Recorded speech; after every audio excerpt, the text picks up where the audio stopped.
সম্মানিত ইমাম সাহেব আলোচক তিনি আলোচনা করছেন নামাজের কথা, যাকাতের কথা, সুন্নাতের কথা, সব ঠিক আছে, কিন্তু ওই কোরআন থেকে যখনই বলেছেন আল্লাহর জমিনে আল্লাহর দিন প্রতিষ্ঠা করতে হবে, তখনই কিছু শ্রেণীর মুসল্লি দুভাগ হয়ে গেছে। কথা বলেন ঠিক কিনা?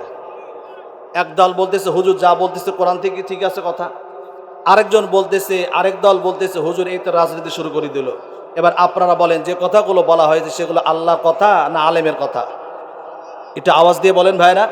আল্লাহর কথা।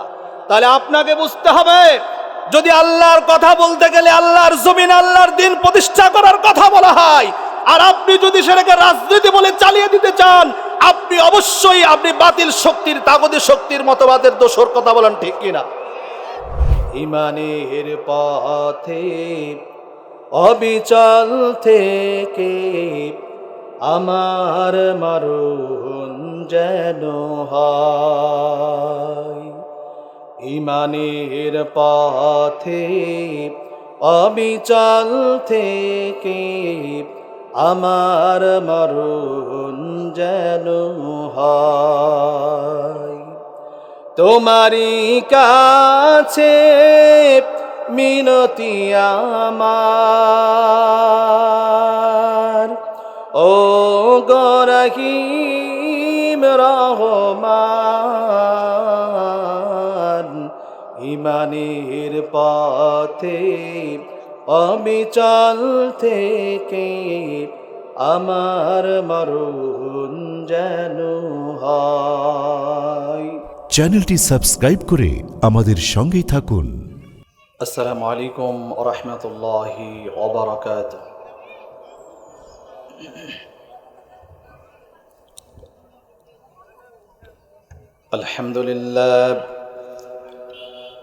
আলহামদুলিল্লাহ নাহমাদুহু ওয়া নাস্তাঈনুহু ওয়া নাস্তাগফিরুহু ونعوذ بالله من شرور أنفسنا ومن سيئات أعمالنا. من يهده الله فلا مضل له ومن يضلله فلا هادي له. ونشهد أن لا إله إلا الله وحده لا شريك له. ونشهد أن سيدنا وحبيبنا وطبيبنا ومولانا محمدا عبده ورسوله الذي أرسله بالحق بشيرا ونذيرا وداعيا إلى الله بإذنه وسراجا وقمرا منيرا. فقد قال الله تعالى في كلامه المجيد وفي فرقانه الحميد. أعوذ بالله من الشيطان الرجيم. بسم الله الرحمن الرحيم. قل هل ننبئكم بالأخسرين أعمالا الذين ضل سعيهم في الحياة الدنيا وهم يحسبون أنهم يحسنون صنعا. أولئك الذين كفروا بآيات ربهم ولقائه فحبطت أعمالهم فلا نقيم لهم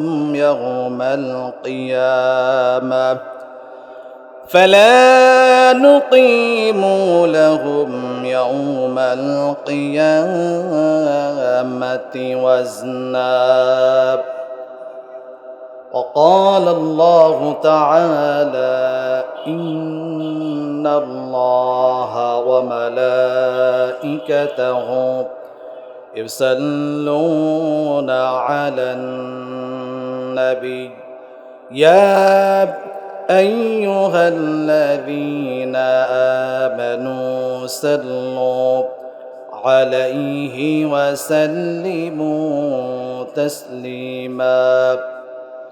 اللهم صل على محمد وعلى آل محمد كما صليت على إبراهيم وعلى آل إبراهيم إنك حميد مجيد. اللهم بارك على محمد وعلى آل محمد كما باركت على إبراهيم وعلى آل إبراهيم إنك حميد مجيد. আপনারা এই কোরআনের মজলিসে আসতে পেরে বসতে পেরে খুশি না বেজার, কম না বেশি? যদি হন খুশি আওয়াজ দিবেন বেশি, উঁচু করে কাল্লা। আরো একবার বলি সকলেই আলহামদুলিল্লাহ। কিন্তু যে আওয়াজ আপনারা দিয়েছেন এই আওয়াজে কাজ হবে বলে মনে করতে হচ্ছে না। সম্মানিত প্রিয় উপস্থিতি, আমাদের ভিতরে আগে একটি সময় ছিল, আজ থেকে কয়েক মাস আগে বাংলাদেশের পরিবেশ পরিস্থিতি এরকম ছিল, মানুষ সত্য কথা বলতে পারতো না, হক কথা বলতে পারতো না, উচিত কথা বলতে পারতো না। কথা বলেন ঠিক কিনা? সেই পরিবেশ সেই পরিস্থিতি যিনি পরিবর্তন করে দিলেন তিনি কে? সে আল্লাহর আওয়াজ কম হবে না বেশি হবে? আর কি কোনো ভয় ভীতি আছে? মনে রাখবেন, এই বাংলার জমিন কোনো স্বৈরাচারীর জমিন হতে পারে না। আগামীর দিন আসবে, আগামীর এমন একটি পরিস্থিতি আমাদেরকে তৈরি করতে হবে, বাংলাদেশ কোনো স্বৈরাচারী দিয়ে শাসিত হবে না। কথা বলেন ঠিক কিনা? সুতরাং সমস্ত ক্লান্তি দূর করে দিয়ে একমাত্র আল্লাহকে রাজি খুশির চিত্তে আমরা সকলে এখানে উপস্থিত হয়েছি, ঠিক কিনা বলেন? কথা হবে কোরআন থেকে, ঠিক কিনা? আমি খুবই গুরুত্বপূর্ণ একটি বিষয় নিয়ে আপনাদের সামনে দাঁড়িয়েছি, আলোচনা নিয়ে এসেছি। সময় যেহেতু খুবই কম, আমি অন্যদিকে ভূমিকা না নিয়ে আমি সরাসরি আলোচনায় যেতে চাই, যেহেতু যে কোনো সময় হয়তো ফুরিয়ে যাবে, কথা হতে থেকে যাবে। তবে আমি অনুরোধ জানাবো আপনাদের সকলকেই, যতটুকু কথা আমরা শুনবো আগে কথাটাকে বুঝতে হবে, শুনতে হবে আগে, তারপরে বুঝতে হবে। বুঝে যদি আপনি এই কথার মধ্যে আপনি পড়ে যান, আপনি যদি বুঝতে পারেন আলোচনা থেকে যে আপনি এই দোষীর মধ্যে আপনি একজন, তাহলে আজকে তওবা করলে সুযোগ আছে, মৃত্যুর পরে তওবা করলে আর কোনো সুযোগ থাকবে না। সম্মানিত প্রিয় হাজিরিন, চলুন আমরা আলোচনার মধ্যে যাই। আমি আপনাদের সামনে সূরাতুল কাহাফ থেকে 103, 104, 105 নম্বর আয়াত তেলাওয়াত করেছি। এর উপরে সংক্ষিপ্ত আলোচনা রাখবো বলে নিয়ত করেছি ইনশাআল্লাহ। এই পৃথিবীতে এমন কিছু মানুষ আছে, এমন কিছু ব্যক্তি আছে, আল্লাহ তাআলা বলছেন যে তারা অনেক ভালো ভালো কাজ করে। আবার অনেকেই আছে নামাজ পড়ে, আবার অনেকেই আছে দান করে, হজ করে, যাকাত দেয়, সব ঠিক আছে।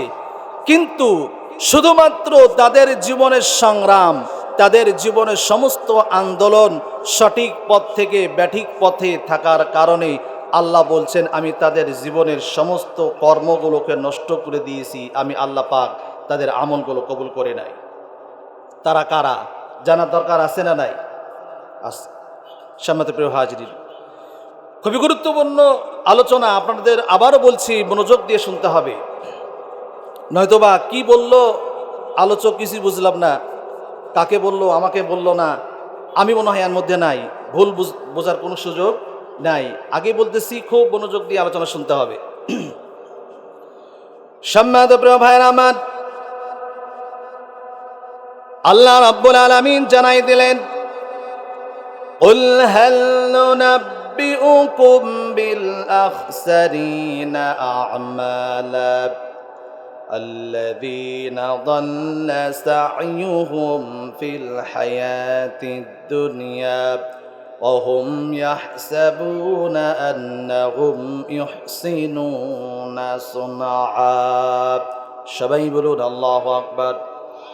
আল্লাহ রাব্বুল আলামিন জানাই দিলেন, قُلْ هَلْ نُنَبِّئُكُم بِالْأَخْسَرِينَ أَعْمَالًا। হে মুহাম্মদ সাল্লাল্লাহু আলাইহি ওয়াসাল্লাম, এদেরকে বলেন আমি কি তোমাদেরকে বলবো নিজেদের কর্মের ব্যাপারে সবচেয়ে ব্যর্থ, সবচেয়ে ক্ষতিগ্রস্ত কারা? আল্লাহ রাব্বুল আলামিন তার নবীকে বলতেছেন, হে নবী আপনি মানুষকে বলেন এই পৃথিবীতে সবচেয়ে ব্যর্থ ও ক্ষতিগ্রস্ত কারা? আল্লাহ রাব্বুল আলামিন দ্বিতীয় আয়াতে আল্লাহ পাক জানাই দিলেন, আল্লাযীনা দাল্লা সা'য়ুহুম ফিল হায়াতিদ দুনিয়া ওয়া হুম ইয়াহসাবুনা আন্নাহুম ইউহসিনুনা সুনআ। আল্লাহ পাক বললেন তারাই যাদের দুনিয়ার জীবনের সমস্ত প্রচেষ্টা, সমস্ত সংগ্রাম, সমস্ত আন্দোলন সঠিক পথ থেকে ব্যাঠিক পথে থাকতো। আল্লাহ রাব্বুল আলামিন জানাই দিলেন, এবং যারা মনে করতো যে আমরা সঠিক কাজ করে যাচ্ছি, সঠিক পথে আছি, আল্লাহ রাব্বুল আলামিন বলে দিলেন কখনো নয়, তারা ব্যাঠিক পথে আছে। কার কথা? আল্লাহ পাকের কথা। আল্লাহ বলছেন কিছু মানুষ এই পৃথিবীতে আছে, তাদের জীবনের সমস্ত চেষ্টা, প্রচেষ্টা, আন্দোলন, সংগ্রাম সঠিক পথ থেকে ব্যাঠিক পথে থাকতো। তারা মনে করত যে আমরা যা কিছু করছি সব ঠিক আছে, সব সঠিক পথেই আছে। ঠিক কিনা বলেন? তারা কারা? সামনে আসতে তারা কারা আমি ক্লিয়ার করে দেব আপনাদের সামনে। সম্মানিত প্রিয় হাজিরিন, একজন আলেম তিনি আলোচনা করছেন, একজন ইমাম মসজিদে আলোচনা করছে। আলোচনা হবে কোরআন থেকে, হাদিস থেকে। সমস্ত মুসল্লি শ্রোতা সকলে বলে ঠিক আছে হুজুর, এটাই আমরা চেয়েছি, কোরআন থেকে আলোচনা হবে, অন্য কোথাও থেকে আলোচনা হবে না। সম্মানিত ইমাম সাহেব আলোচক তিনি আলোচনা করছেন নামাজের কথা, যাকাতের কথা, সুন্নাতের কথা, সব ঠিক আছে, কিন্তু ওই কোরআন থেকে যখনই বলেছেন আল্লাহর জমিনে আল্লাহর দ্বীন প্রতিষ্ঠা করতে হবে, তখনই কিছু শ্রেণীর মুসল্লি দুভাগ হয়ে গেছে। কথা বলেন ঠিক কিনা? একদল বলতেছে হুজুর যা বলতেছে কোরআন থেকে ঠিক আছে কথা, আরেকজন বলতেছে, আরেক দল বলতেছে হুজুর এই তো রাজনীতি শুরু করে দিল। এবার আপনারা বলেন যে কথাগুলো বলা হয়েছে সেগুলো আল্লাহর কথা না আলেমের কথা? এটা আওয়াজ দিয়ে বলেন ভাইরা। আল্লাহর কথা।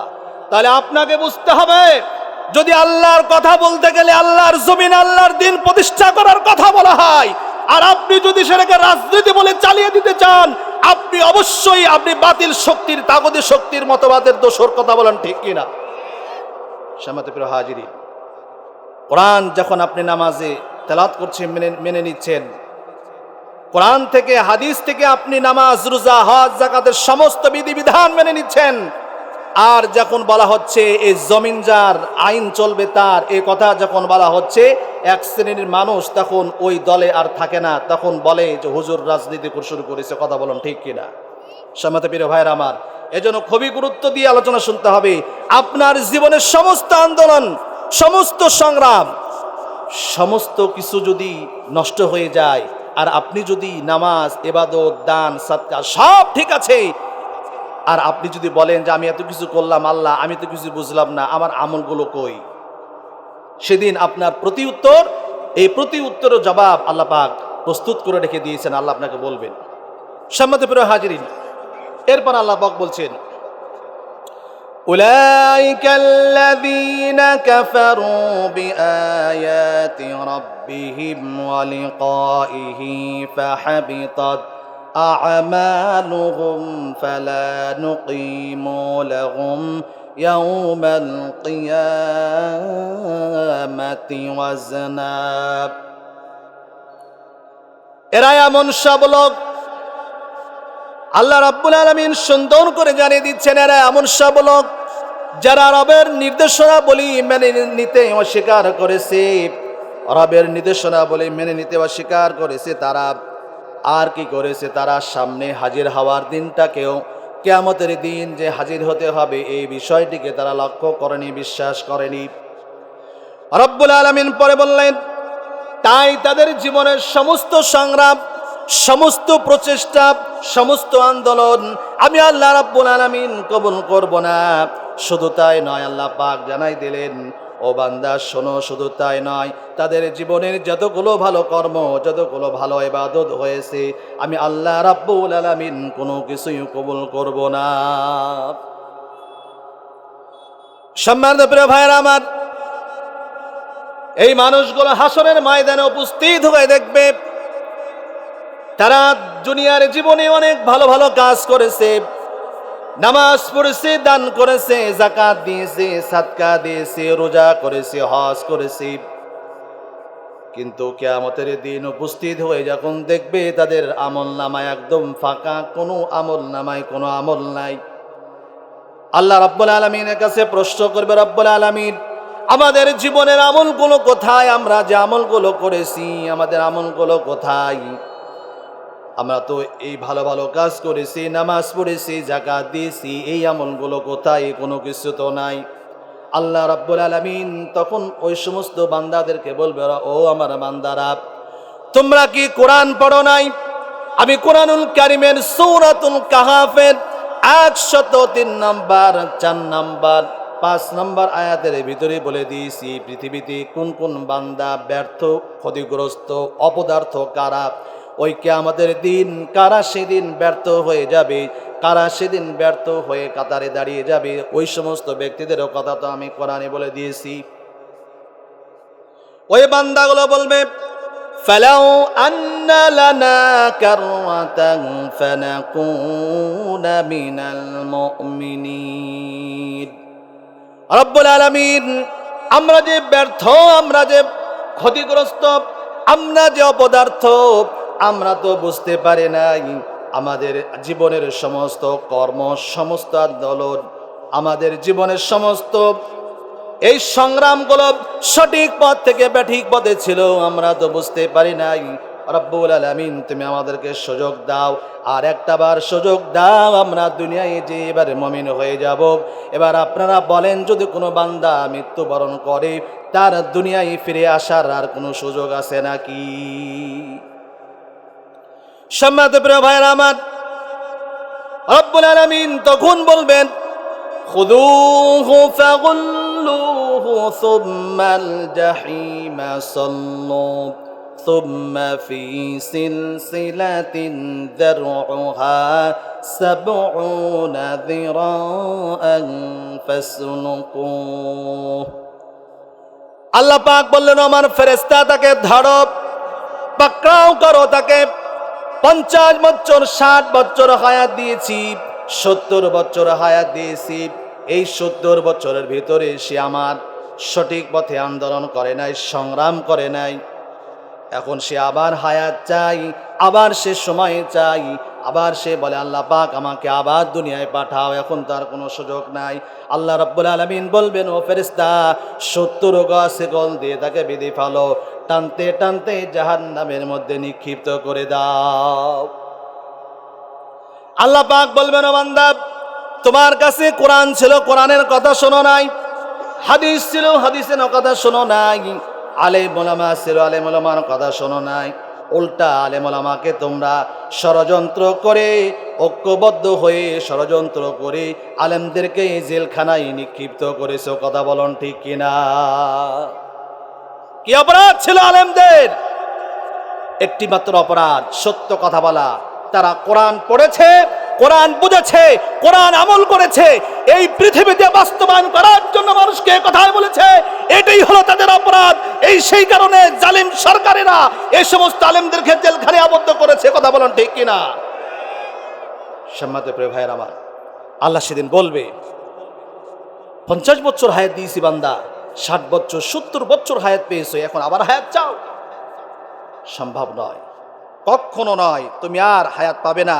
সুতরাং তোমার হায়াত শেষ হয়ে গেছে, এখন আর কোনো সুযোগ নাই। সম্মানিত প্রিয় ভাইয়ের আমার, চিন্তা করেন এই পৃথিবীতে কোনো কিছু মানুষ আছে আমল করে, ইবাদত করে, ভালো কাজ করে, দান করে, সাদকা করে, কিন্তু তাদের দান, তাদের ভালো কাজ কবুল হয় না। এটা আমার কথা না আল্লাহর কথা? এটা আওয়াজ দিয়ে বলেন কথাটা কার? আল্লাহ পাকের কথা। খুব গুরুত্ব দিয়ে শুনতে হবে। তারা কারা? আমি কিছুক্ষণের মধ্যেই প্রমাণ করে দেব তারা কারা।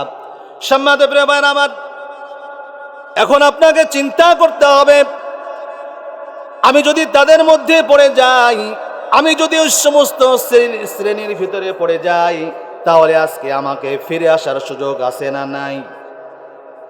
কথা বলেন ভাইরা, সুযোগ আছে না নাই? আল্লাহ রাব্বুল আলামিন সেজন্য সতর্ক করে দিলেন, ও বান্দা খবরদার, তোমার জীবনে যতগুলো সংগ্রাম, যতগুলো আন্দোলন, যতগুলো প্রচেষ্টা, সবগুলো যেন সঠিক পথে হয়। কথাটা কার? সম্মানিত প্রিয় ভাইরা আমার, রাসূলুল্লাহ সাল্লাল্লাহু আলাইহি ওয়াসাল্লাম বললেন, আহলুন নারি ইয়াবকুনা ফিন্নার। এই মানুষগুলো সেদিন এত পরিমাণ কান্না করবে, এত পরিমাণ চিৎকার করবে, আর একটি কথা বলবে, রব্বুল আলামিন, আমরা যে ব্যর্থ, আমরা যে অপদার্থ, আমরা তো বুঝতে পারি নাই, সঠিক পথে আমাদের সংগ্রামগুলো ছিল না, আমাদের জীবনের সমস্ত আন্দোলনগুলো যে নষ্ট হয়ে গেছে, আমরা তো বুঝতে পারি নাই। আপনি আমাদেরকে মাফ করে দেন, আপনি আমাদেরকে ক্ষমা করে দেন, আরেকটা বার দুনিয়ায় পাঠান, আমরা এবার মুমিন হয়ে যাব, মুত্তাকিন হয়ে যাব, পরেজগার হয়ে যাব, আমাদেরকে আরেকটা বার সুযোগ দেন। সম্মানিত প্রিয় ভাইয়েরা আমার, তারা এরকম করে চিৎকার করবে আর কান্না করবে আল্লাহ রাব্বুল আলামিনের দরবারে। রাসূলুল্লাহ সাল্লাল্লাহু আলাইহি ওয়াসাল্লাম বললেন, তারা সেদিন বলবে, ফাতাসিরুদ্দুমুন কান্নাহা ওয়াজাদাব। তারা এত পরিমাণ কান্না করবে, কান্তি কান্তি চোখের পানিতে নালা বয়ে যাবে, কিন্তু কান্না শেষ হবে না, কান্না শেষ হবে না। বারবার ফরিয়াদ জানাবে, রব্বুল আলামিন, আমাদেরকে আরেকটা বার পৃথিবীতে পাঠাও, আরেকটা বার দুনিয়ায় যেতে চাই, আরেকটা বার দুনিয়ায় যেতে চাই, আমরা মুমিন হয়ে যাব, মুত্তাকিন হয়ে যাব, আমরা আর পৃথিবীতে আমরা আর ব্যর্থ হয়ে আসব না। সম্মানিত প্রিয় ভাইরা আমার, একটি সময় আসবে চোখের পানি শেষ হয়ে যাবে, ওই চোখ দিয়ে পানি বের হবে না, ওই চোখ দিয়ে রক্ত বের হবে, রক্ত বের হতে হতে, রক্ত বের হওয়ার কারণে চোখগুলো ক্ষতবিক্ষত হয়ে যাবে, কিন্তু কান্না শেষ হবে না। সম্মানিত প্রিয় ভাইরা আমার, তাফসীর ইবনে কাসিরের ভিতরে, তাফসীরে জালালাইন প্রণেতা বলেন, আল্লাহ রাব্বুল আলামিন দীর্ঘ 40 বছর পরে সমস্ত বান্দাদের উত্তর দিবে। আল্লাহ রাব্বুল আলামিন সুন্দর করে জানিয়ে দিবেন, ইখসাউ ফিহা ওয়ালা তুকাল্লিমুন। ও বান্দা, 40 বছর পরে আল্লাহ পাক উত্তর দিবেন, ও বান্দা, কান্না করে কোনো লাভ হবে না, চিৎকার করে কোনো লাভ হবে না, জাহান্নামে পড়ে থাকো, তোমাকে দেখার কোনো সুযোগ আমার নাই। চিন্তা করতে পারেন, আল্লাহ যদি নিজে বলে কথা যে তোমাকে দেখার আর কোনো সময় নাই, দীর্ঘ 40 বছর পরে কথা বলবেন, এই বিপদের দিনে আপনাকে, আপনার পাশে কে দাঁড়াবে? আল্লাহ বলছেন কথা, তোমাকে দেখার কোনো সুযোগ নাই, তোমাকে মাফ করার কোনো সুযোগ নাই। সম্মানিত প্রিয় ভাইরা আমার, এই পৃথিবীতে কিছু মানুষ আছে, দান করে, সাদকা করে, নামাজ পড়ে, ইবাদত করে, এরপর তাদের দান, সাদকা, ভালো কাজ কবুল হয় না। তারা কারা আমি প্রমাণ করে দিব। তার মধ্যে 1 নম্বর ব্যক্তি হলো, তারা হলো কাফের। কে বলেন? কাফের। এখানে যারা আমরা উপস্থিত, তারা তো আমরা নিশ্চিত হলাম যে যারা কাফের, তাদের জন্য মনে হয় এই ওয়াজ, আমাদের জন্য নয়, ঠিক কি না? সামনে আসতেছে। তাহলে যারা কাফের, তাদের জীবনে অনেক ভালো ভালো কাজ আছে, ঠিক না বলেন? গরিব মানুষকে সাহায্য সহযোগিতা করে, তারাও দান করে, এদের কি কোনো প্রতিফল তারা পাবে? কোনো কিছু পাবে না। 2 নম্বর হচ্ছে মুনাফিক। 2 নম্বর কে বলেন? মুনাফিক। এবার আপনারা বলেন, মুনাফিক কি মুসলমানের মধ্যে হয় না কাফেরের মধ্যে হয়? মুসলমানের মধ্যে হয়। সম্মানিত প্রিয় হাজিরিন, এজন্য চিন্তা করতে হবে যে আমাদের মধ্যে কোনো মুনাফিকি আছে কিনা। যদি মুনাফিকি থাকে সেটাকে পরিহার করার দরকার আছে নাকি নাই। সম্মানিত প্রিয় ভাইয়ের আমার, আমি প্রত্যেকটি বিষয়ে আপনাদের সামনে খণ্ড খণ্ড করে আলোচনা সংক্ষিপ্ত আকারে হলেও ক্লিয়ার করবো ইনশাআল্লাহ। সম্মানিত উপস্থিতি, কাফেররা আল্লাহ রসুলকে কষ্ট দিয়েছে কম নাকি বেশি? অনেক বেশি। সম্মানিত প্রিয় ভাইয়ের আমার, আল্লাহ রসুল সাল্লাল্লাহু আলাইহি ওয়াসাল্লাম যখন কোরআন পেলেন, কোরআনের দাওয়াত দিচ্ছেন, রিসালাতের দাওয়াত দিচ্ছেন, কালেমার দাওয়াত দিচ্ছেন, কাফেরেরা ষড়যন্ত্র শুরু করে দিল। এইভাবে যদি মুহাম্মদ সাল্লাল্লাহু আলাইহি ওয়াসাল্লাম তিনি যদি যেভাবে কালেমার দাওয়াত দিচ্ছে এভাবে যদি কালেমার দাওয়াত দেয়, কোরআনের যদি দাওয়াত দেয়, তাহলে আমাদের সর্বনাশ। সামনের নেতৃত্ব কর্তৃত্ব আর চলবে না। সুতরাং আমাদেরকে এখনই ব্যবস্থা নিতে হবে। সেটা হলো কি? মুহাম্মাদের বিরুদ্ধে ষড়যন্ত্র করো। সম্মানিত প্রিয় ভাইয়ের আমার, আমরা যে কোরআন পেয়েছি এই কোরআনটা কি জীবিত না মৃত? সম্মানিত প্রিয় হাজিরিন, আমরা যে কোরআন পেয়েছি এই কোরআন জিন্দা না মৃত? বলেন জিন্দা। এই কোরআনকে যদি আমরা প্রশ্ন করি উত্তর পাওয়া যাবে নাকি যাবে না? যাবে। কোরআন হলো এই দুনিয়ার জীবন্ত গ্রন্থ। কোরআন হলো এই দুনিয়ার জীবন্ত গ্রন্থ। তুমি প্রশ্ন করলেই উত্তর পাবে, তুমি প্রশ্ন করলেই উত্তর পাবে, এমন প্রাণবন্ত কোরআন হলো এই দুনিয়ার জীবন্ত গ্রন্থ। যদি প্রশ্ন করো তোমার নাম কি হে প্রাণ প্রতীপ, বলবে তখন ইন্নাহু লা কোরআনুল কারীম। যদি প্রশ্ন করো তো কোরআন তোমার দেশের বাড়ি কই, বলবে তখন লাউহে মাহফুজ ঠিকানাহীন নয়। পৃথিবীতে আছে কয়টা বই, পৃথিবীতে আছে কয়টা বই, এমন মধুমন্ত্র কোরআন হলো এই দুনিয়ার জীবন্ত গ্রন্থ। কোরআন হলো এই দুনিয়ার জীবন্ত গ্রন্থ। লিল্লাহি তাকবীর। সম্মানিত প্রিয় ভাইয়ের আমার, আল্লাহ রসুল সাল্লাল্লাহু আলাইহি ওয়াসাল্লাম কালেমার দাওয়াত দিচ্ছেন, রিসালাতের দাওয়াত দিচ্ছেন। কাফেরেরা, মুশরিকেরা তারা আল্লাহ রসুল সাল্লাল্লাহু আলাইহি ওয়াসাল্লামের বিরুদ্ধে ষড়যন্ত্র শুরু করলো।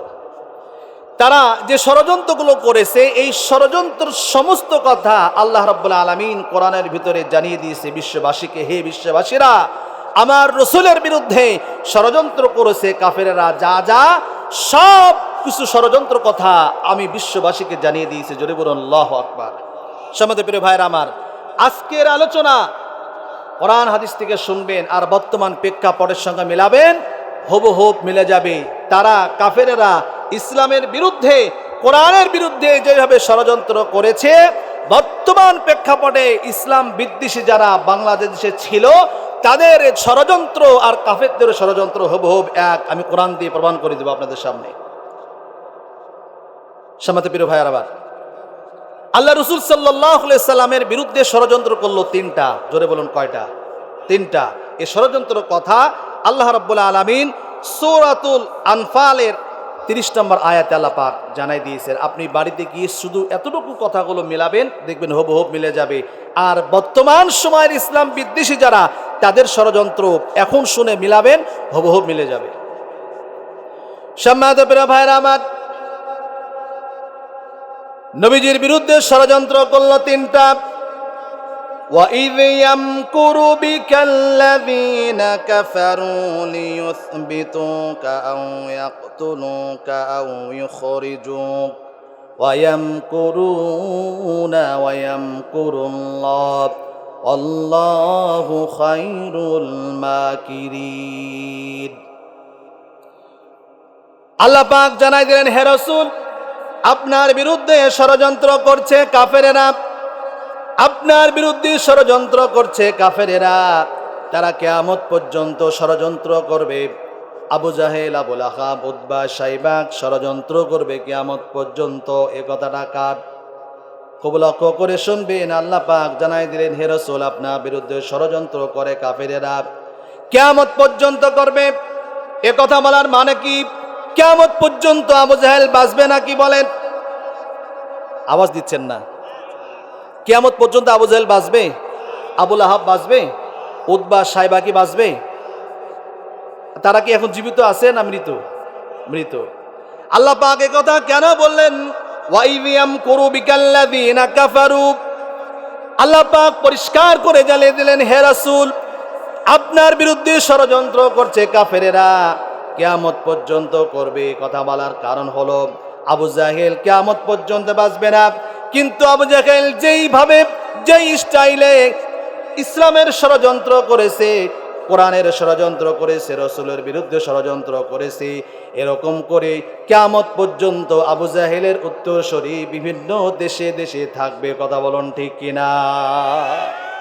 আবু জাহেল নাই, কিন্তু আবু জাহেলের প্রেতাত্মারা আছে নাকি নাই? সম্মানিত ভাই আমার, ষড়যন্ত্র কি করলো লক্ষ্য করে শুনুন। এক নম্বর ষড়যন্ত্র হলো, আল্লাহ পাক জানাই দিলেন, হে রাসূল, আপনাকে তারা জেলখানায় আবদ্ধ করে রাখতে চেয়েছিল। এইবার আবু জাহেলের ষড়যন্ত্র হলো মুহাম্মদ সাল্লাল্লাহু আলাইহি ওয়াসাল্লামকে পৃথিবীতে জেলখানায় আবদ্ধ করে রাখবে। এবার আপনারা বলেন, আমার রাসূলের কোনো অপরাধ ছিল নাকি? জোরে বলতে হবে, অপরাধ ছিল নাকি? অপরাধ কোনো ছিল না। অপরাধ হলো একটাই, আল্লাহর জমিনে আল্লাহর দ্বীন প্রতিষ্ঠা করতেই হবে। কথা বলুন ঠিক কিনা? এবার দুনিয়ার জীবনের আবু জাহেলের প্রেতাত্মাদের ষড়যন্ত্র শোনেন। এই দুনিয়ায়, এই বাংলাদেশে আলেমদেরকে জেলখানায় ভরেছে কি ভরে নাই? দীর্ঘ 16 বছর 17 বছর যেই সমস্ত আলেমেরা কোরআনের কথা বলেছে, হক কথা বলেছে, কোরআনের কথা যখন পৃথিবীতে বাস্তবায়ন করতে গিয়েছে, যে সমস্ত আলেমেরা কোরআনের আন্দোলন করেছে, যে আলেমেরা, ওই সমস্ত আলেমদেরকে বিনা দোষে জেলখানায় আবদ্ধ করে রেখেছে। কথা বলুন ঠিক কিনা?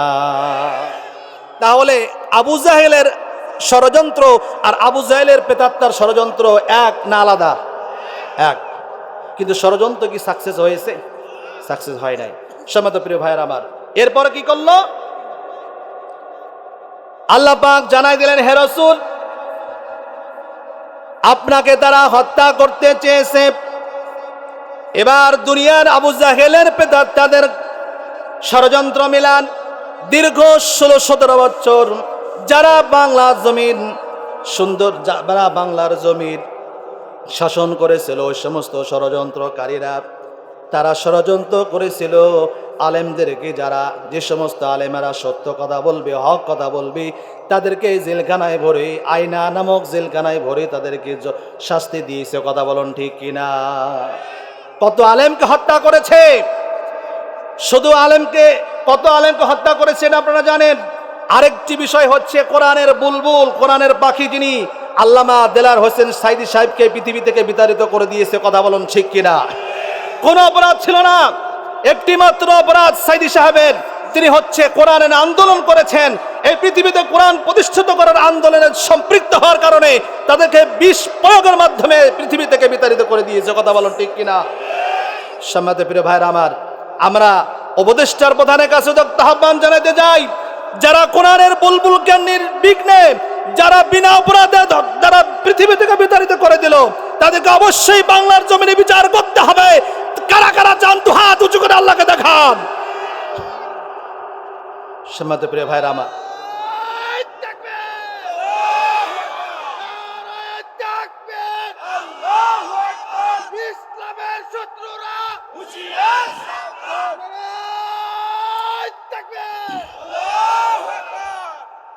সম্মানিত প্রিয় ভাইরা, শুধু এখানেই শেষ নয়, তারা আরো একটি ষড়যন্ত্র করেছে কাফেরেরা, আবু জাহেল, আবুল আহাব, উতবা, সাইবা। তারা আরেকটা ষড়যন্ত্র, সেটা হচ্ছে এই যে রাসূলকে দেশ থেকে বিতাড়িত করে দিবে। এরকম একটি ষড়যন্ত্র বর্তমান সময়ের আবু জাহেলের উত্তরসূরি যারা, তারাও করেছে আলেমদের বিরুদ্ধে। তারা দেখলো যে বাংলাদেশে একটি ইসলামী স্কলার, বিশিষ্ট ইসলামী চিন্তাবিদ, হযরতুল আল্লাহ মিজানুর রহমান আজহারী ভাইয়ের মাহফিলে যখন লক্ষ লক্ষ মানুষ জনঢাল নেমে যাচ্ছে, বাতিল শক্তিরা ষড়যন্ত্রে লিপ্ত হলো। এই জনঢাল যদি আটকাতে হয়, মিজানুর রহমান আজহারীকে বাংলাদেশে আর রাখা যাবে না। কথা বলেন ঠিক কিনা? তারা ষড়যন্ত্র করেছে, রাতের আধারে ষড়যন্ত্র করে মিজানুর রহমান আজহারীকে বাংলাদেশ থেকে বিতাড়িত করেছে। কথা বলেন ঠিক কিনা? এই ষড়যন্ত্র বাস্তবায়ন হয় নাই, তারাও ষড়যন্ত্র করেছে, আল্লাহ পাকও ষড়যন্ত্র করেছেন।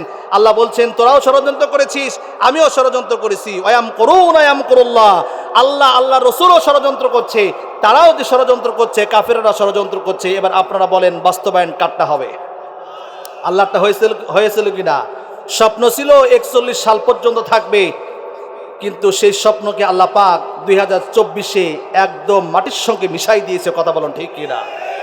সম্মানিত প্রিয় ভাইয়েরা আমার, আমি উদাত্ত আহ্বান জানাতে চাই, ও বাংলার জনতা, বাংলাদেশের মুসলমান, আপনারা ঐক্যবদ্ধ আন্দোলন করেছেন ব্রিটিশের বিরুদ্ধে, আল্লাহ পাক আপনাদেরকে বিজয় দান করেছে।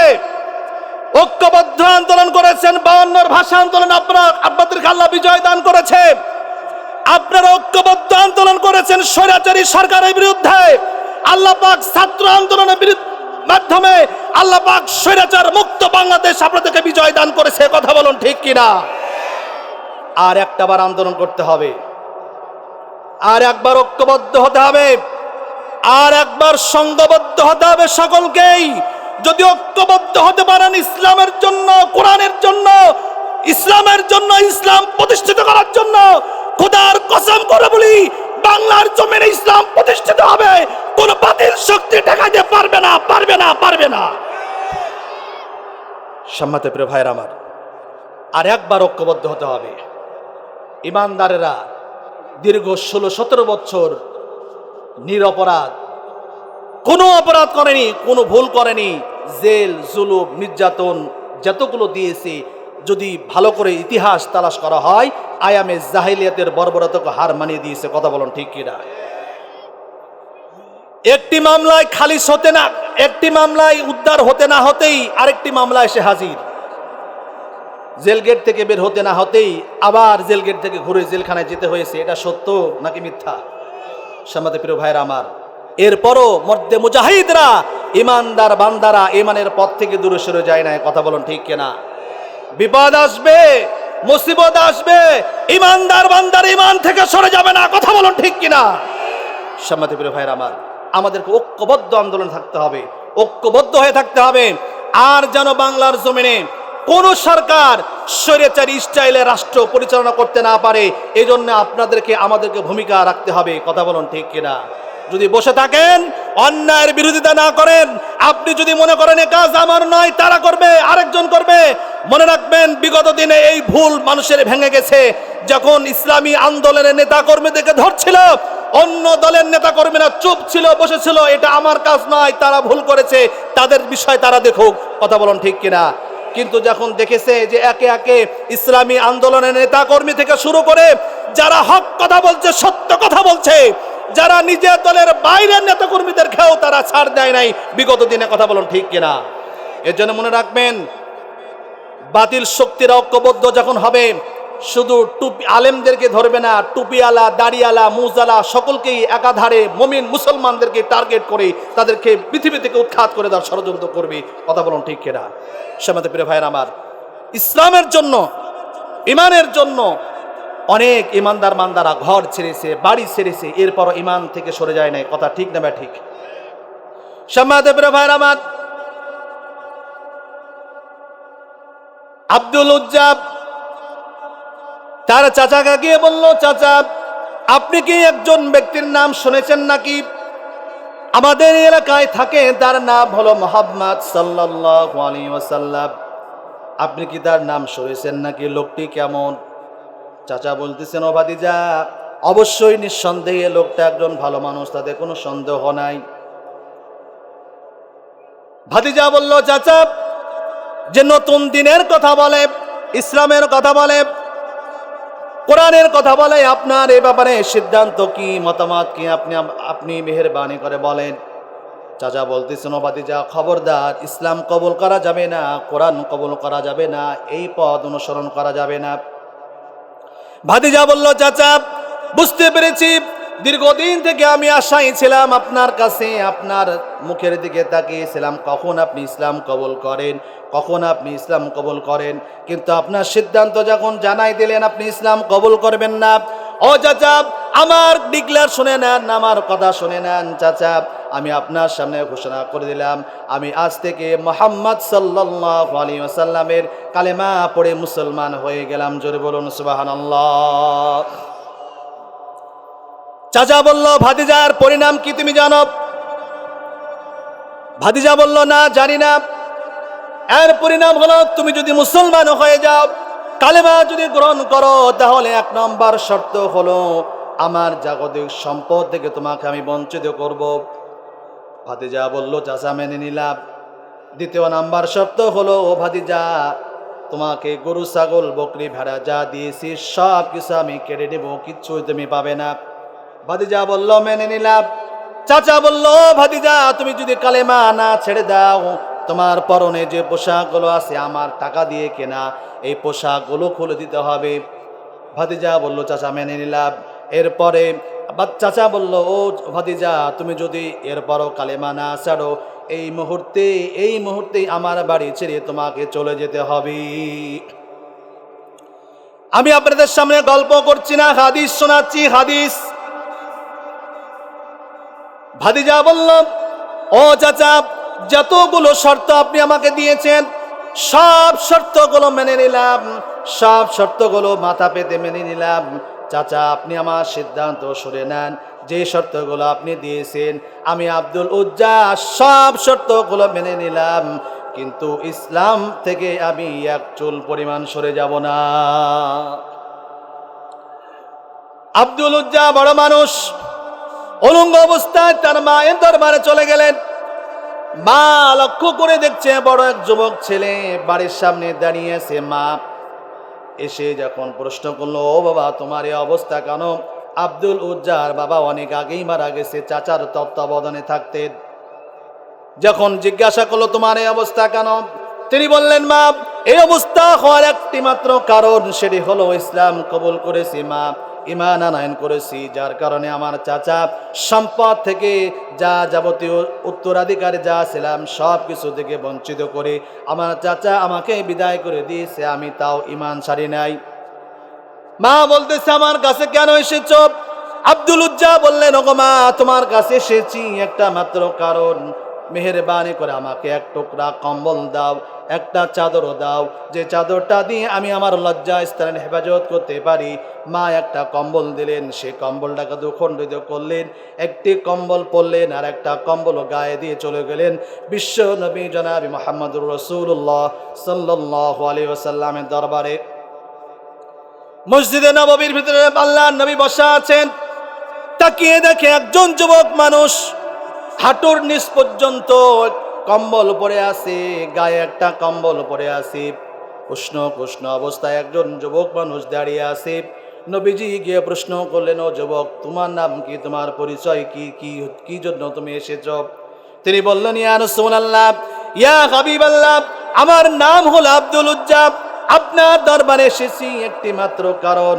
ইয়া রাসূলুল্লাহ, ইয়া হাবিবাল্লাহ, আমি আমার চাচার কাছে ঘোষণা করেছি, আমি আজ থেকে ঘোষণা করলাম কালেমা পড়ে মুসলমান হয়ে গেছি হুজুর, সেই কারণে আমার চাচা আমার সম্পদ থেকে আমাকে বঞ্চিত করেছে, বাড়ি থেকে বের করে দিয়েছে, আমাকে উলঙ্গ করে বাড়ি থেকে বের করে দিয়েছে হুজুর, এরপরও আমি কিন্তু ঈমান ছেড়ে দিই নাই। নবীজি আশ্চর্য হয়ে গেলেন। নবীজি তাকে কালেমা পড়ালেন আর আহলে সুফফার মধ্যে তাকে রাখলেন। সাহাবীদেরকে বললেন, ও আমার সাহাবীরা, আব্দুল উজ্জাকে বললেন, ও আব্দুল উজ্জা তোমার নাম আজ থেকে আব্দুল উজ্জা নয়, তোমার নাম হলো আব্দুল্লাহ। কি নাম বলেন? আব্দুল্লাহ। তার কারণ হলো আল্লাহর নবী জনাবে মুহাম্মদুর রাসূলুল্লাহ সাল্লাল্লাহু আলাইহি ওয়াসাল্লাম বললেন সবচেয়ে 2টা নাম হলো সবচেয়ে সুন্দর, আল্লাহর কাছে প্রিয়, তার মধ্যে একটি নাম হলো আব্দুল্লাহ আর আরেকটি হচ্ছে আব্দুর রহমান। আল্লাহ নবী বললেন তোমার নাম আব্দুল্লাহ, আহলে সুফফার মধ্যে রাখলেন। সাহাবীদেরকে বললেন, ও সাহাবীরা, আমার এই আব্দুল্লাহকে তোমরা কোরআন শিক্ষা দাও, তাকে কোরআন ইলমে দ্বীন শিক্ষা দাও, কোরআন শিক্ষা দাও। কোরআন যখন শিখলেন, আব্দুল্লাহ সমস্ত সাহাবীদের চাইতে উঁচু উঁচু গলায় জোরে জোরে কোরআন তেলাওয়াত করতেন। এই কোরআন তেলাওয়াত শুনে অন্যান্য সাহাবীরা বললেন, ইয়া রাসূলুল্লাহ, ইয়া হাবিবাল্লাহ, আব্দুল্লাহ এত জোরে জোরে কোরআন তেলাওয়াত করে, আমাদের সমস্যা হয়, আমাদের অসুবিধা হয়। আল্লাহ নবী বললেন, ও আমার সাহাবীরা, আব্দুল্লাহর উপরে রাগ করো না। তার কারণ হলো, ইসলাম কবুল করতে গিয়ে আব্দুল্লাহ কিচ্ছু আনতে পারে নাই। জাগতিক সমস্ত সম্পদ থেকে আব্দুল্লাহ বঞ্চিত হয়েছে, তাকে বাড়ি থেকে বের করে দিয়েছি। ইসলাম কবুল করার কারণে 2টি কম্বল ছাড়া কিছুই নিয়ে আসতে পারে নাই। তাকে জোরে পড়তে দাও, যে সে জোরে পড়ুক। এরই মধ্যে মুতার যুদ্ধের দামামা বেজে গেল। নবীজি চাদর ফেলে দিলেন, সাহাবীদেরকে বললেন, ও আমার সাহাবীরা, যুদ্ধের জন্য দান করো, যে যা পারো দান করো। সমস্ত সাহাবীরা দান করলেন। সমস্ত সাহাবীরা নিজ নিজ সাধ্য অনুযায়ী দান করলেন। আল্লাহ নবী বললেন, ও আমার সাহাবীরা, সকলকে দেখতে পাচ্ছি, কিন্তু আমার আবু বকর কোথায়? আমার আবু বকরকে দেখতে পাচ্ছি না কেন? আবু বকর কোথায়? মসজিদে নববীর একটি পিলারের কিনারায় আল্লাহর নবী সাহাবী আবু বকর রাদিয়াল্লাহু তাআলা আনহু দাঁড়িয়েছিলেন। তিনি উঠ থেকে এসে আল্লাহর নবীর সামনে একটি ব্যাগ, একটি থলে বের করলেন। সেই ব্যাগ থেকে আল্লাহর নবী যখন ঢাকলেন, ওই থলে যখন ঢাললেন, কিছু গম আর কিছু দিরহাম বের হলো। আর নবীজি তাকিয়ে দেখে, আল্লাহর নবী তাকিয়ে দেখে আবু বকর রাদিয়াল্লাহু তাআলা আনহু চোখ বেয়ে বেয়ে পানি পড়ে দাঁড়িয়ে ভিজে ভিজে যাচ্ছে। আল্লাহর নবী ঘোষণা করলেন, আমার সাহাবীরা, ও আমার সাহাবীরা, তোমরা যে যে দান করেছো, যা যা দান করেছো, তোমাদের দানের চাইতে আল্লাহ রাব্বুল আলামিন আবু বকরের দান সব চাইতে বেশি পছন্দ করেছে। জোরে বলুন সুবহানাল্লাহ। সাহাবীরা বলল, ইয়া রাসূলুল্লাহ, ইয়া হাবিবাল্লাহ, বুঝলাম না, আমরা এত এত দান করলাম, এত এত দিলাম, এত এত দান করলাম, আর ওমর আবু বকরের দান কবুল হয়ে গেল, এত মর্যাদাশীল হয়ে গেল, কারণ কি বুঝলাম না। আল্লাহ নবী জনাবে মুহাম্মদুর রাসূলুল্লাহ সাল্লাল্লাহু আলাইহি ওয়াসাল্লাম সাহাবীদেরকে বললেন, ও সাহাবীরা, তোমরা কি জানো নাকি? তোমাদেরকে প্রশ্ন করি, তোমরা বলো তো, তোমরা কি কি দান করেছো? কিছু কিছু সাহাবী বললেন, ইয়া রাসূলুল্লাহ, ইয়া হাবিবাল্লাহ, আমি 1 ভাগ দান করেছি, 3 ভাগ রেখেছি। কেউ বললেন, আমি 2 ভাগ রেখেছি, আমি 2 ভাগ দান করেছি। কেউ বললেন, 3 ভাগ রেখেছি, 1 ভাগ দান করেছি। আল্লাহ নবী জনাবে মুহাম্মদুর রাসূলুল্লাহ সাল্লাল্লাহু আলাইহি ওয়াসাল্লাম আবু বকরকে প্রশ্ন করলেন, ও আবু বকর, তুমি কি রেখেছো আর কি দান করেছো? তিনি বললেন, ইয়া রাসূলুল্লাহ, ইয়া হাবিবাল্লাহ, আমার জাগতিক সম্পদ বলতে গিয়ে যত কিছু যা বোঝাই সব কিছু এনে আল্লাহ নবীর কদম মুবারকে ঢেলে দিয়েছি। আমার বাড়িতে আল্লাহ আর আল্লাহর নবী ছাড়া কিছু নাই। সাহাবীরা বুঝতে পারলেন। আব্দুল্লাহ নবীজির দরবারে এসে বললেন, ইয়া রাসূলুল্লাহ, ইয়া হাবিবাল্লাহ, এই যুদ্ধের জন্য কত সাহাবী কত কিছু দান করলেন, আমি এমন একজন হতভাগা সাহাবী, কিছুই দান করতে পারলাম না, আমার কোনো সম্পদ নাই, টাকা নাই, পয়সা নাই। হুজুর, আমার জন্য দোয়া করেন, কাফেরদের বিরুদ্ধে লড়াই করে আমার জীবনটা যেন শহীদ হতে পারি, সেজন্য আপনি আমার জন্য দোয়া করেন। আল্লাহর নবী দোয়া করলেন। আল্লাহর নবী দোয়া করলেন আব্দুল্লাহর জন্য। আল্লাহর নবী বললেন, একটি গাছের ছাল নিয়ে আসো। আল্লাহর নবী দোয়া করলেন, হে আল্লাহ, আমি তোমার দরবারে দোয়া করলাম, আমি আমার আব্দুল্লাহর জন্য কাফেরের রক্ত আমি হারাম করে দিলাম। আব্দুল্লাহ বলতেছেন, ইয়া রাসূলুল্লাহ, ইয়া হাবিবাল্লাহ, আমি চাইলাম শহীদ হব, শহীদ হতে চেয়েছি, আর আপনি আমার জন্য কাফেরদের রক্তটা হারাম করে দিলেন। আল্লাহ নবী বললেন, ও আব্দুল্লাহ, তোমার জন্য যে দোয়া করেছি, ও আব্দুল্লাহ, তুমি যদি বাড়িতে জ্বরে আক্রান্ত হয়ে যদি মৃত্যুবরণ করো, আল্লাহ রাব্বুল আলামিন তোমাকে শাহাদাতের মর্যাদা দিয়ে দিবে। জোরে বলুন সুবহানাল্লাহ। 5 দিন পরে খবর আসলো, আল্লাহর নবী জনাবে মুহাম্মদুর রাসূলুল্লাহ সাল্লাল্লাহু আলাইহি ওয়াসাল্লামের কাছে খবর আসলো, ইয়া রাসূলুল্লাহ, ইয়া হাবিবাল্লাহ, আপনার সাহাবী আব্দুল্লাহ জ্বরে আক্রান্ত হয়ে কয়েকদিন থেকে জ্বরে আক্রান্ত হয়ে সে মৃত্যুবরণ করেছে। নবীজি আব্দুল্লাহর মৃত্যুর সংবাদ শুনে তিনি অনেক কষ্ট পেলেন। নবীজি বললেন, ও আমার সাহাবীরা, আব্দুল্লাহর জন্য কবর খনন করো, সমস্ত বন্ধ ব্যবস্থা করো।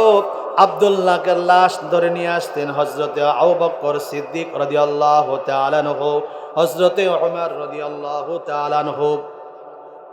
কবরের পাশে টিপ টিপ করে আলো ধরে আছে হযরতে বেলাল রাদিয়াল্লাহু তাআলা আনহু। কবরের ভিতরে নেমে এসে আর কেউ না, বিশ্বনবী জনাবে মুহাম্মদুর রাসূলুল্লাহ সাল্লাল্লাহু আলাইহি ওয়াসাল্লাম তিনি নেমে আসেন। আর সাহাবীদেরকে বলতেছেন, ও আমার সাহাবীরা, আমার আব্দুল্লাহকে তোমরা আদবের সঙ্গে ধরে নিয়ে আসো। আল্লাহর নবী কবরে রাখলেন, জানাজা দিলেন, কবরে রাখলেন। কবরে রাখার পরে নবীজি দুহাত তুলে আল্লাহর কাছে দোয়া করলেন, রব্বুল আলামিন, আমার সাহাবী আব্দুল্লাহ মৃত্যুবরণ করেছে, আমি আব্দুল্লাহর জন্য তোমার দরবারে দোয়া করি গো আল্লাহ। আমি আব্দুল্লাহর উপরে সন্তুষ্ট আছি আল্লাহ, তুমি মেহেরবানি করে আব্দুল্লাহর উপরে তুমি রাজি খুশি সন্তুষ্ট হয়ে যাও। জোরে বলুন সুবহানাল্লাহ। আল্লাহ নবী সাহাবী আব্দুল্লাহ বিন মাসউদ রাদিয়াল্লাহু তাআলা আনহু বললেন, এই কবরটা যদি আব্দুল্লাহর না হয়ে আমি আব্দুল্লাহ ইবনে মাসউদের হয়ে যেত, আমার জীবনটা ধন্য হয়ে যেত, আমি ধন্য হয়ে যেতাম। যার কারণ হলো আল্লাহর নবী যার জন্য দোয়া করেছে, আমার বিশ্বাস অবশ্যই আল্লাহ রাব্বুল আলামিন তার কবরটাকে জান্নাতের টুকরা বানিয়ে দিয়েছে। কথা বলুন ঠিক কিনা? সম্মানিত প্রিয় ভাইরা আমার, ঈমান যখন নিয়ে আসা হবে, ঈমানদার যখন আপনি হবেন, অনেক সময় বিগত দিনে আমরা দেখেছি যে শুধুমাত্র ইসলামী আন্দোলন করার কারণে, সত্য পথে থাকার কারণে, হক পথে থাকার কারণে ঘরও ছাড়তে হয়েছে, বাড়িও ছাড়তে হয়েছে, মাসের পর মাস ঘর বাড়িতে আসতে পারিনি। কথা বলো ঠিক কিনা? এজন্য যুগে যুগে পরীক্ষা আসবে, বিপদ আপদ আসবে, বালা মুসিবত আসবে। এরপরও মুসলমানের ঈমানদারের দায়িত্ব হচ্ছে শত বিপদ অতিক্রম করে ঈমানের উপরই প্রতিষ্ঠিত থাকা। কথা বলুন ঠিক কিনা?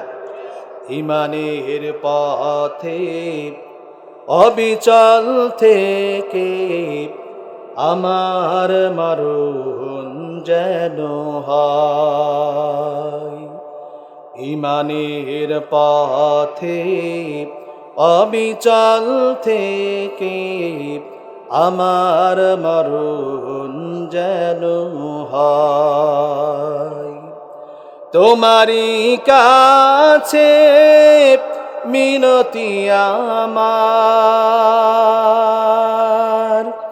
ও গো রহিম রহমান।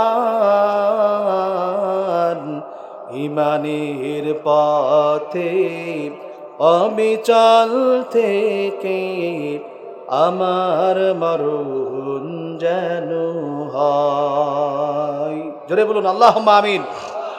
সম্মানিত প্রিয় ভাইরা আমার, আপনি যদি মুমিন হতে চান, আপনি যদি মুত্তাকিন হতে চান, আপনি যদি পরেজগার হতে চান, পরীক্ষা আছে নাকি নাই?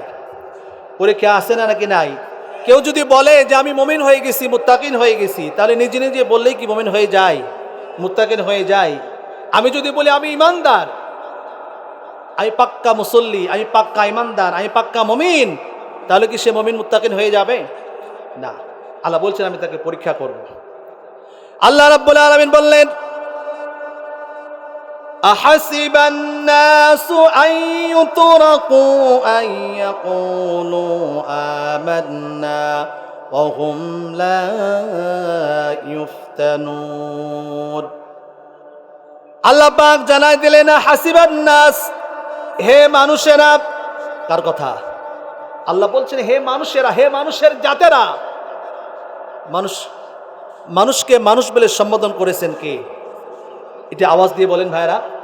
কিন্তু ইতিপূর্বে বিগত দিনে আমরা শুনেছি মানুষ নাকি বানর থেকে এসেছে, শিখ পাঞ্জি থেকে এসেছে। একথা শুনেছেন নাকি শোনেন নাই? আমি মনে করি যারা বলে মানুষ বানর থেকে এসেছে, শিখ পাঞ্জি থেকে এসেছে, আসলে মানুষ আসে নাই, বরং তারাই বানর থেকে এসেছে। কথা বলুন ঠিক কিনা? আল্লাহ পাক ডেকে বললেন, আহাসিবান নাস, হে মানুষেরা, হে মানুষের জাতেরা, তোমরা নাকি কথা বলছো নাকি আমরা ঈমান এনেছি, আমরা ঈমান আনয়ন করেছি, এ কথা যদি তোমরা বলো, অবশ্যই তোমাদেরকে পরীক্ষা করা লাগবে, পরীক্ষা দেওয়া লাগবে। কথাটা কার? সবাই বলুন, পরীক্ষা দেওয়া লাগবে। কথাটা কার? ও মুসলমান, বিগত দিনে যতগুলো এই পৃথিবীতে ইমানদার বান্দা, নেককার বান্দা যারা পৃথিবীতে ছিল, তাদেরকেও পরীক্ষা দেওয়া লেগেছে। কথা বলুন ঠিক কিনা? বিভিন্নভাবে মমিন বান্দাদেরকে পরীক্ষা দেওয়া লেগেছে। এই পরীক্ষায় যারা উত্তীর্ণ হয়েছে, আল্লাহ রাব্বুল আলামিন তাদেরকে মমিন বান্দা হিসেবে ঘোষণা করেছে। কথা বলুন ঠিক কিনা? একজনকে প্রশ্ন করা হয়েছিল, আপনি প্রত্যেক দিন সকালে কি করেন? তিনি বলতেছে, আমি কি করি, সকালবেলা উঠে যাই নামাজ খুঁজি, খোঁজার পরে নামাজ পড়ি, এরপরে নিজের হাতে এক কাপ চা বানাই, আমি আর আমার বোন খাই। এ কথা শুনেছিলেন নাকি শুনেন নাই? কিন্তু দুঃখজনক হলো সত্য, এ জাতির দুর্ভাগা জাতি, যখন 5ই আগস্টে যখন এ জাতির স্বৈরাচারীর অধপতন হলো, অনেকেই অনেক কিছু দেখালেও, আমরাও অনেক কিছু দেখতে পেলাম, কিন্তু দুঃখজনক হলো সত্য, সেই বঙ্গভবন থেকে আমরা জায়নামাজ দেখতে পাইনি। কথা বলেন ঠিক কিনা? আপনি যদি মুমিন হন, মুত্তাকিন হন, পরেজগার হন, সকালবেলা ঘুম থেকে উঠেই জায়নামাজ খোঁজেন, এটা হলো জাতির সামনে ধোঁকা দেওয়ার একটি অন্যতম পায়তারা। কথা বলেন ঠিক কিনা? এজন্য মুমিন মুসলমান কখনো ইমানদার বান্দাদের উপরে নির্যাতন নিষ্পেষণ চালাতে পারে না। কথা বলেন ঠিক কিনা? আমরা বিগত দিনে দেখেছি, যারা সত্য কথা বলেছে, হক কথা বলেছে, ষড়যন্ত্র করে এই সমস্ত ব্যক্তিদেরকে তাদের তৈরি করা আয়না নামক জাহান্নামের মধ্যে নিক্ষিপ্ত করেছে। কথা বলুন ঠিক না ঠিক? সম্মানিত প্রিয় ভাইয়েরা আমার, আজকে উন্মুক্ত করে দিয়েছেন আল্লাহ পাক। আজকে উন্মুক্ত বাতাসে আমরা ঘুরে বেড়াচ্ছি। আমরা আগে বলেছি, আমরা বিজয় লাভ করেছি। এই বিজয় ধরে রাখতে আপনাকে, আমাকে, আমাদের সকলকে হতে হবে। কথা বলুন ঠিক কিনা? যদি আমরা এখনো ওই সমস্ত ষড়যন্ত্রের জালে পা দিয়ে দিই, সম্মানিত প্রিয় ভাইয়ের আমার, এত বড় সুবর্ণ সুযোগ আল্লাহ পাক আমাদেরকে দিয়েছেন, ইসলাম প্রতিষ্ঠিত হবে না।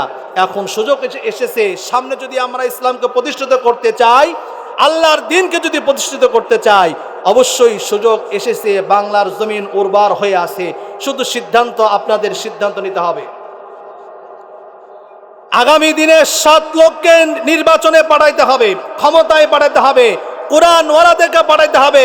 সংসদ ভবন যদি কোরআন দিয়ে চলে, রাষ্ট্রভবন যদি কোরআন দিয়ে চলে, বাংলার মুসলমান, আমি খোদার কসম করে বলতে পারি, আল্লাহ রসুলের দেওয়া যে সংবিধান, এই সংবিধান দিয়ে যদি কোরআন চলে, দেশ চলে, সোনালী যুগ আপনারা নিজ চোখে দেখতে পাবেন। কথা বলুন ঠিক কিনা? সম্মত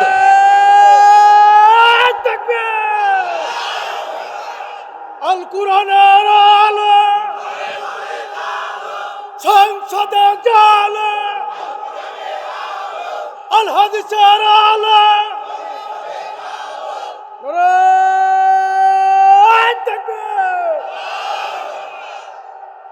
সম্মানিত প্রিয় ভাইয়ের আমার, আমরা সকলে মুমিন হতে চাই, মুত্তাকিন হতে চাই, পরেজগার হতে চাই। ঠিক কিনা বলেন?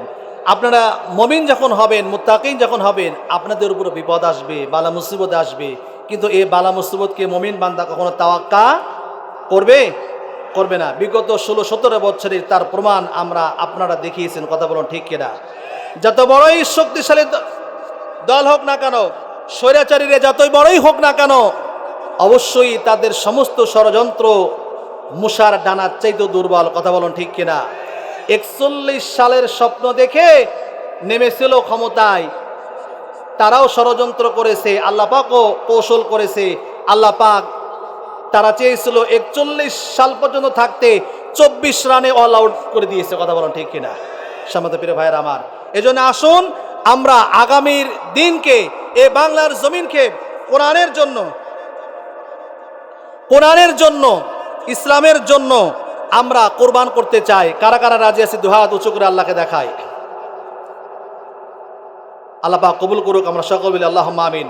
সম্মানিত প্রিয় ভাইয়েরা আমার, আমরা যে কথাগুলো বলেছি, যে কথাগুলো শুনেছেন আপনারা, আমাদের ভিতরে আমরা নামাজ পড়ছি, ইবাদত করছি, বন্দেগী করছি, সব কিছু ঠিক করছি ভাই, সবই ঠিক আছে। মসজিদের ভিতরে যখন আপনারা ইমামের পিছনে নামাজ পড়েন, কোরআন দিয়ে নামাজ পড়ছেন, ইমাম সাহেব নামাজ পড়েছে কোরআন দিয়ে, কত সুন্দর পরিবেশ, কোনো সমস্যা আছে বলেন? কোনো সমস্যা নাই। মসজিদে মানছেন কোরআনকে, মসজিদে শুনছেন কোরআনের তেলাওয়াত, কিন্তু এই কোরআন যখন নামাজে শুনছেন, নামাজে পড়ছেন, তেলাওয়াত করছেন, শুনতে ভালো লাগে, আর যখন ওই কোরআনের আয়াতগুলো যখন পৃথিবীতে বাস্তবায়ন করার জন্য যখন বলা হয় এক শ্রেণীর মুসলমান আছে, তখন রাজি হয় না, ঘাড় টেরা করে অন্যদিকে চলে যায়। এমন মুসলমান আছে নাকি নাই? আল্লাহ বলছেন আল্লাযীনা দাল্লা সা'য়ুহুম ফিল হায়াতিদ দুনিয়া ওয়া হুম ইয়াহসাবুনা আন্নাহুম ইহসিনুনা সুনা। আল্লাহ বলছেন যাদের জীবনের সংগ্রাম, যাদের জীবনের সমস্ত প্রচেষ্টা সঠিক পথ থেকে ব্যাঠিক পথে ছিল, আছে, আমি এদের ইবাদত কবুল করব না। যদিও তারা নামাজ পড়ে, ইবাদত করে, গোলামি করে, দান করে, সাদকা করে, কিন্তু সঠিক পথে না থাকার কারণে কোনো কিছু কবুল হবে না। যেরকম কবুল হয় না কাফেরদের, তারা মনে করেছে আমরা দান করছি, সাদকা করছি, আমরা ভালো ভালো কাজ করছি, মনে হয় মৃত্যুর পরে আমরা অনেক কিছু পাবো। এটা তাদের ভুল ছিল। তারা আখিরাত বিশ্বাস করে না। এই পৃথিবীতেও কিছু মুসলমান আছে যারা সব ইবাদত করে ঠিকই, আল্লাহর জমিনে আল্লাহর দিন প্রতিষ্ঠা হোক তারা চায় না। কথা ঠিক না ব্যাঠিক বলেন? সম্মানিত প্রিয় ভাইরা আমার, এই সিদ্ধান্ত চেঞ্জ করতে হবে। আপনি আল্লাহর জমিনে এসেছেন, আল্লাহ আপনাকে কেন তৈরি করেছে এটা আপনি এখনো বুঝতে পারেন নাই। আল্লাহ বলছেন তুমি কারো হুকুম মানতে পারবে না, কারো গোলামি করতে পারবে না, কারো দাসত্ব করতে পারবে না আমি ছাড়া। ঠিক না ব্যাঠিক? কিন্তু আপনি নামাজে আল্লাহকে মানছেন, কোরআনে যখন রোজা আল্লাহকে মানছেন, অন্য ইবাদত সব ঠিক, আল্লাহর জমিনে আল্লাহর দিন প্রতিষ্ঠিত হোক এটা আপনি চান না। আপনি মানব রচিত আইনের পিছনে ছুটছেন। অমুসলমান, খবরদার, কিয়ামতের দিন আপনি ধরা খেয়ে যাবেন, আপনাকে কেউ বাঁচাইতে পারবে না। কথা বলুন ঠিক কিনা? সম্মানিত প্রিয় ভাইয়েরা, আল্লাহ পাক আমাদের সকলকেই আমি সকলকে উদাত্ত আহ্বান জানাচ্ছি, এই ইন্তেজামিয়া কমিটিকে উদাত্ত আহ্বান জানাচ্ছি, এই যে তাফসীর মাহফিল শুরু হয়েছে, এই ধারাবাহিকতা যতদিন বাংলাদেশ থাকবে, যতদিন পৃথিবী থাকবে, এই ধারাবাহিকতা, এই সিলসিলা চালু থাকুক। আমরা সকলে বলি আল্লাহুম্মা আমিন। ইন্তেজামিয়া কমিটিকে ধন্যবাদ জানিয়ে, সকলে সুস্বাস্থ্য কামনা করে, সকলের কাছে দোয়া নিয়ে, দোয়া চেয়ে আমি আপনাদের কাছ থেকে বিদায় নিয়ে যাচ্ছি। আল্লাহ পাক আমাদের সকলকেই ইমানি মুসলমান হিসেবে কবুল ও মঞ্জুর করুক। আমরা সকলে বলি আল্লাহুম্মা আমিন। ওয়া আখিরু দাওয়ানা আলহামদুলিল্লাহি রাব্বিল আলামিন। আসসালামু আলাইকুম ওয়া রাহমাতুল্লাহি ওয়া বারাকাতুহু।